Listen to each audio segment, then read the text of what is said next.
Hey there, and welcome to another episode of the Shelldrake Files. A lone traveler pauses on a dark, isolated road in Michigan's North Woods. The night is deathly still until a pair of glowing eyes blink from the tree line. Something is watching.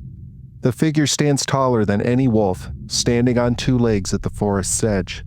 The traveler's heart pounds. A low growl rumbles from the darkness, sounding almost human. Suddenly, a shape lunges between the trees, half man, half beast, and a scream pierces the silence. For over a century, whispers of this dog-headed creature have haunted Michigan's forests. Tonight, we look into the chilling legend of the Michigan Dogman.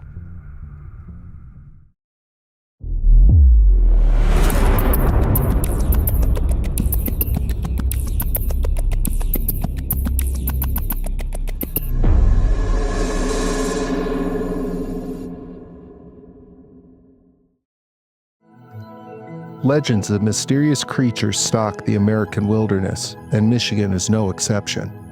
Long before modern sightings, local Ottawa and Ojibwe tribes told stories of wolf-like beings walking upright, said to guard sacred burial grounds and stalk unwary hunters.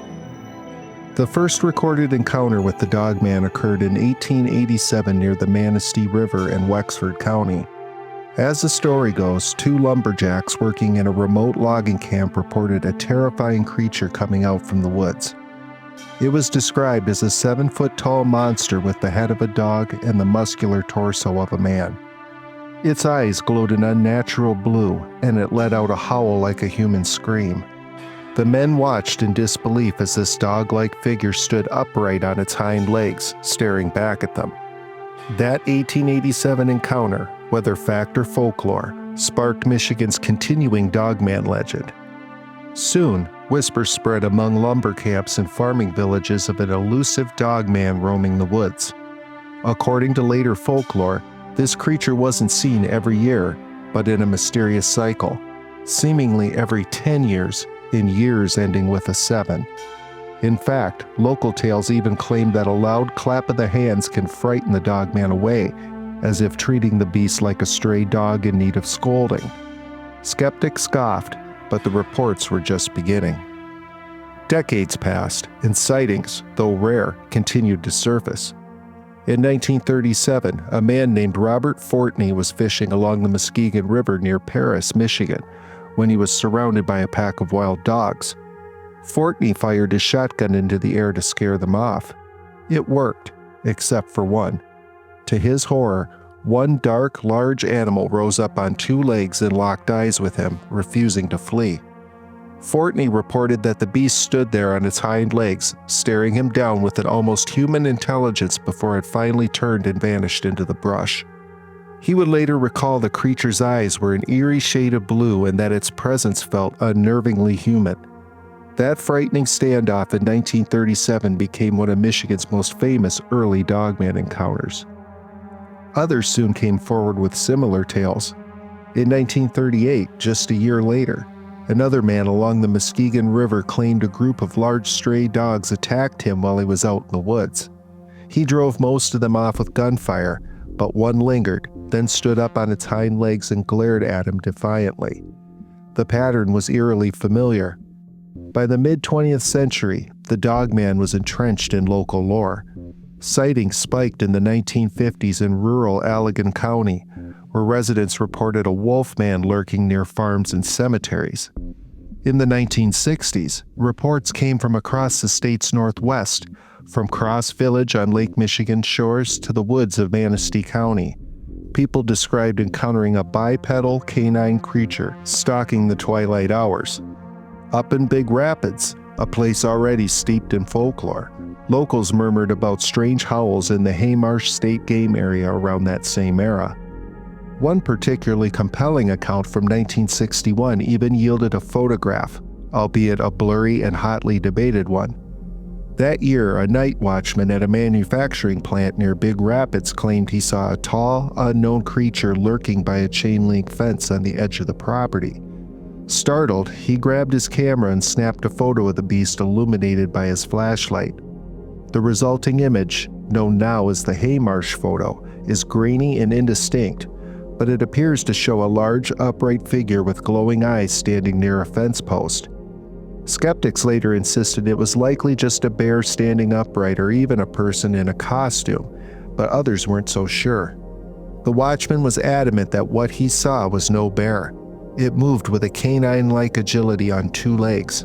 He was so shaken that, according to legend, he never did his rounds at night without a rifle again. Whether hoax or genuine, that photo circulated among local true believers, adding fuel to the Dogman legend. By the late 1960s, the idea of a Michigan Dogman, a part man, part dog entity haunting the forests, had become a staple of campfire stories and local superstition. Parents would teasingly warn misbehaving children that the Dogman might be watching from the dark. Still, outside of scattered rural communities, the legend remained relatively obscure. All of that would change in 1987, when the Dogman stepped out of the shadows and onto center stage in an unexpected way.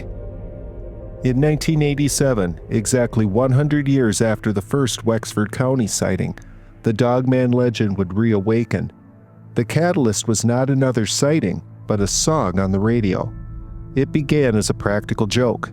Steve Cook, a disc jockey at WTCM-FM in Traverse City, recorded a novelty song titled The Legend and played it on the air as an April Fool's Day prank. Cook was a fan of local folklore and had heard the old tales of a dog-like creature. With a storyteller's flair, he wove those snippets into a creepy ballad about a creature roaming Michigan's woods. In a rich, haunting voice, he sang of a bipedal dogman that appears every 10 years to terrorize unwary travelers. The lyrics painted vignettes of 1887 lumberjacks finding a strange creature in a logging camp, of remote cabins attacked in later decades, and of terrified witnesses catching glowing eyes in their headlights.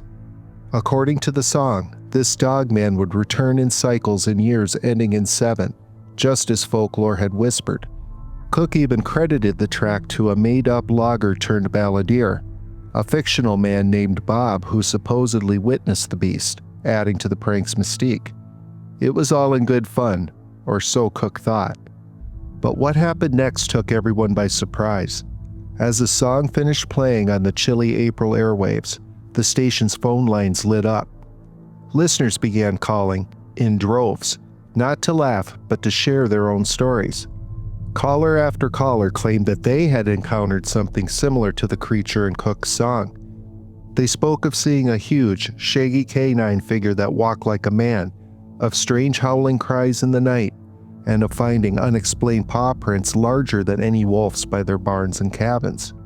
These people were from all over Michigan's northern lower peninsula, and many had never told anyone about their experiences until that moment. Cook and his colleagues listened in astonishment. What had started as a joke was sounding more and more like a legitimate urban legend come to life. The Dogman song struck such a nerve that it became the most requested track on the station for weeks. Cook ended up pressing the song onto a record due to popular demand. He even recorded new versions in later years, adding verses that incorporated some of the real encounters people had described to him, blurring the lines between invented lore and eyewitness testimony. Michigan had Dogman fever. In newspapers and on the evening news, the question became a hot topic. Did Steve Cook accidentally stumble onto a real phenomenon? Cook was stunned. He had simply made it up completely from my own imagination as an April Fool's prank, he admitted, yet somehow he had stumbled his way onto a legend that goes all the way back to Native American times. The sheer number of unrelated people telling similar stories gave even the skeptic in him pause. And the eerie coincidences didn't stop there. That same year, 1987, police records show that a shaken man in Luther, Michigan dialed 911 to report a large wolf-like creature that had run across the road in front of his vehicle at night. Around that same time, a group of teenagers camping in the woods near Luther also claimed that a huge two-legged dog creature emerged from the darkness and chased them, letting out a blood-curdling scream as they scrambled for their lives. These reports in 1987, coming right as the legend song hit the air, lent an uncanny credibility to Cook's fictional story. It was as if the Dogman had been awakened from a long hibernation, right on schedule, to make himself known once again. By the end of 1987, the Michigan Dogman had stepped firmly into the spotlight of state folklore. What was once a whisper shared at hunting camps was now a topic of fascination across Michigan. Steve Cook, amazed by the response, donated the proceeds from his unexpected hit song to local animal shelters. And while Cook maintained a healthy skepticism about the creature's existence, he continued to collect and catalog the stories people sent him. "I've received hundreds of reports," Cook noted years later, "and some were so detailed and plausible and credible that they left even him unable to completely dismiss them." The floodgates were open. After 1987, Dogman sightings and stories continued pouring in, not just in Michigan but around the country. The legend, reborn, now had a life of its own. Throughout the 1990s, encounters with the Dogman kept Michigan locals on edge and fascinated paranormal researchers nationwide. One particularly haunting account came from 1993. A teenage girl in rural Michigan snuck out of her house late one summer night to meet a friend. As she crept past a neighbor's old barn, she became aware of a figure in the loft above. In the dim moonlight, she could make out the form of a massive creature, a hulking humanoid shape with a dog's head, peering out from the hayloft door. Its eyes caught the moonlight as it stared right at her. Frozen in fear, the girl suddenly saw the creature drop down from the loft. She didn't wait to see more. Panicked, she ran home breathlessly, convinced she had just come face to face with the Dogman. Her parents and the local sheriff's department investigated the barn the next day, finding the old wood scratched deeply and strange tracks in the dirt, but no definitive proof of the intruder. The girl's story spread, adding another chilling entry in the growing Dogman files. Around that same time in the early 90s, a man from Grand Haven, Michigan, known only as Ben, reported multiple encounters with a mysterious canine creature near his property. Ben lived on the edge of a wilderness area, and in 1993 and 94 he claims he saw the Dogman not once but 3 separate times. On one occasion, as he pulled into his parents' driveway at night, he saw a tall, upright animal skulking behind his car. It stood on 2 legs, illuminated in the brake lights, before darting into the shadows when Ben began screaming in terror. In another incident, Ben awoke to bizarre howls and glimpsed a wolf-like silhouette standing among the trees at the edge of his yard. He even found tufts of strange gray fur caught on his fence, too coarse and long to be from a normal dog. In yet another report from 1994, a different eyewitness swore he struck a large, unknown animal with his car on a road near Ludington. Thinking it was a deer, he got out to assess the damage, but no deer was there. All he found were dents in his fender and clumps of grayish fur stuck in the grill. DNA tests on the fur were inconclusive, and no one ever determined what ran off into the woods that night.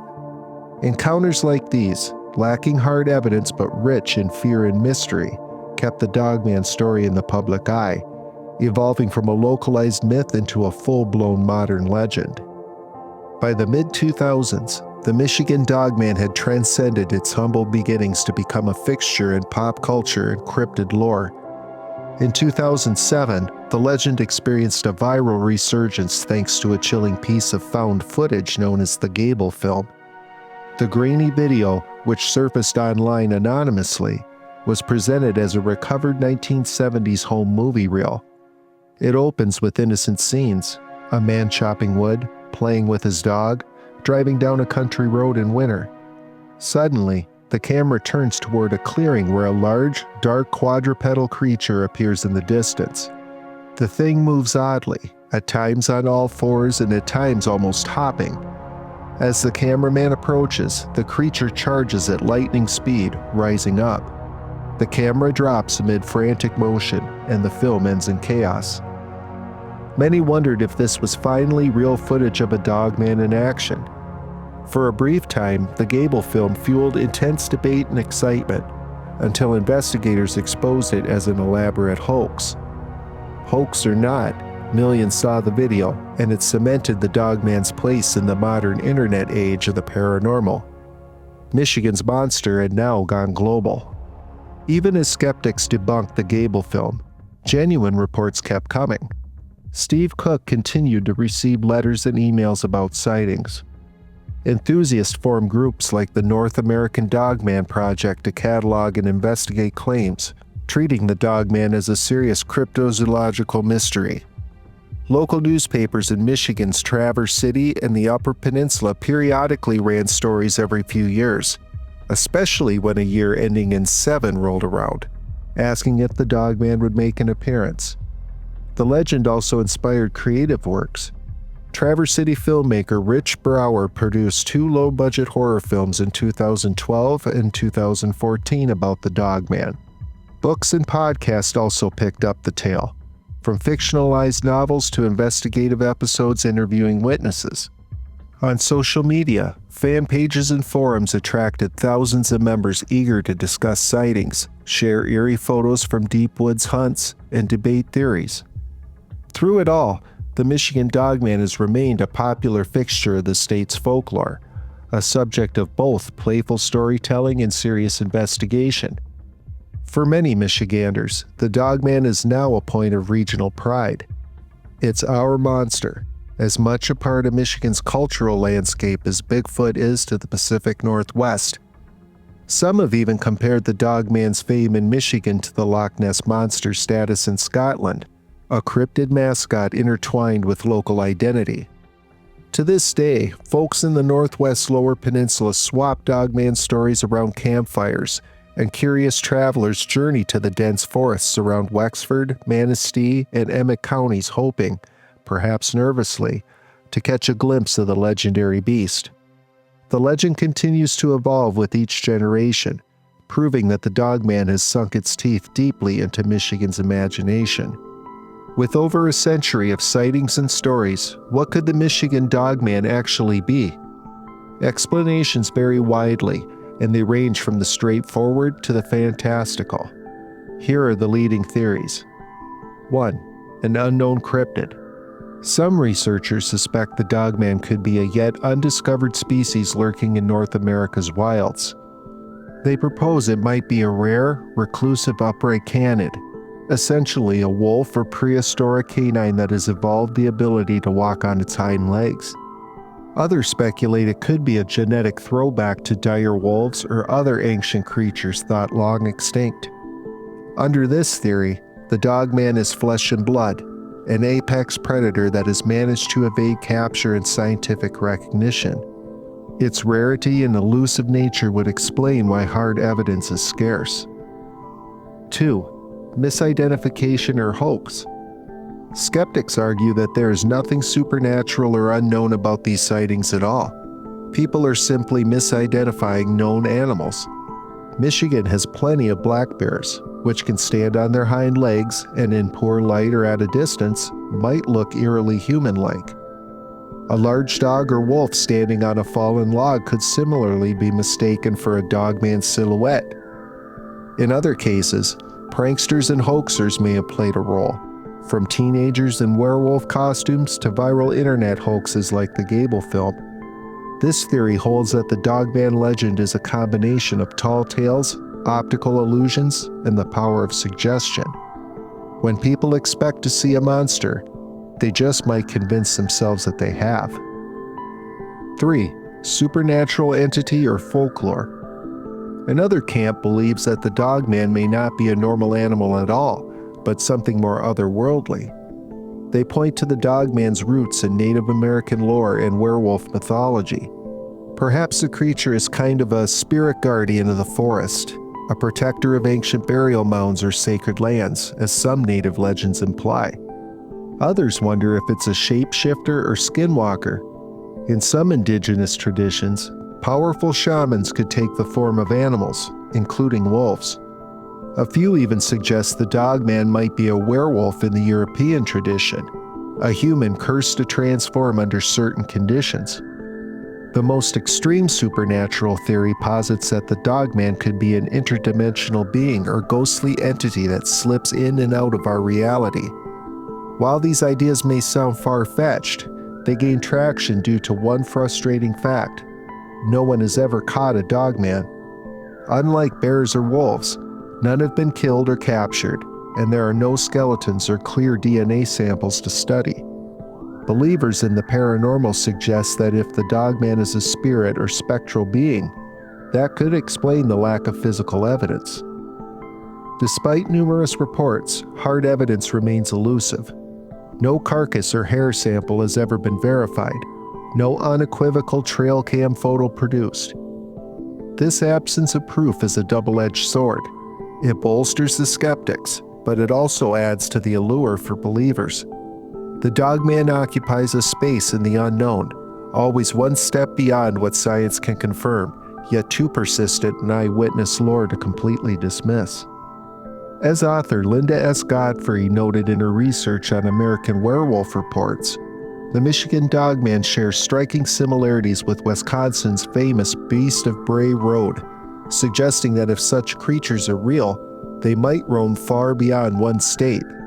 Are these simply shared folk tales, or evidence of a wider phenomenon? The question remains open. For over 130 years, the Michigan Dogman has prowled the blurry line between legend and reality. What began as regional folklore has transformed into a lasting modern myth, one that continues to send shivers down spines from Detroit to the UP. Skeptics will say it's all nonsense, a mix of hoaxes, hallucinations, and hardy storytelling. And indeed, it's easy to be cynical in the light of day. But then the night falls in the North Woods. The forests grow dark and deep. The mind wanders, and somewhere in the distance a howl, unlike any wolf you've ever heard, echoes through the timber. In that moment, even the staunchest skeptic might feel a prick of fear and wonder. Perhaps the Dogman is nothing more than a continuing fairy tale, strengthened by our very desire to believe there are still mysteries hiding in the woods. Or perhaps the old lumberjacks and modern eyewitnesses really did see something with glowing eyes and an uncanny gait stalking the Michigan wilds.